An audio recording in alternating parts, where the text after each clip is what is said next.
একটা অনেক আগের প্রায় 4-5 মাস হয়ে যাবে। তো এটা আজকে আমি দেখলাম যে ভাবলাম ভিডিওটা আপলোড করা যাক। তো আমি আজকে বানাবো হচ্ছে আলু দিয়ে পকোড়াগুলো আর কি, যেগুলো ওই বীজ কাটিয়ে মাঝে দিয়ে বানাই। তো আমি ভাবছিলাম ঘরোয়া পদ্ধতিতে বানাই, তার জন্য করতে গেলে আলু আমি আগে ছুলে নিয়েছি অ্যান্ড তারপরে আমি কাটিতে ঢুকিয়ে নিয়েছি, কিন্তু খুব সহজে বাসায় এগুলো বানানো যায়। তো তারপর আমি এগুলোকে গোল গোল করে কেটে নেব, দা দিয়ে কেটে নেবো, মানে হ্যাঁ বটি দিয়ে আর কি, তোমরা যেটা বলো। পাতলা পাতলা করে আমি কেটে নিয়েছি সবগুলো, আর সেম হচ্ছিল না কারণ হাতে এত সেম হয় না।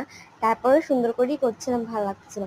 আর এদিকে আমার বোনের মেয়ে এসে বলতেছিল, আন্টি তুমি কি করবো, আমাকে দাও না একটা। তারপর তোকে দিয়ে দিলাম। ও বলতেছিল আমার আর এক হাতে একটা করে না পড়ে 2 হাতে 2 পড়েছে, দেখেছো টাইম কতটা নিয়ে সিরিয়াস।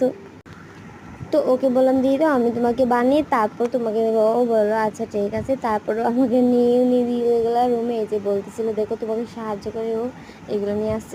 তো তারপর আমি এগুলো একটা পানিতে একটু ভিজিয়ে রাখলাম, তারপর অন্যদিকে একটু বড় একটা বানিয়ে নিলাম। অ্যান্ড এগুলো মিক্স করে কিন্তু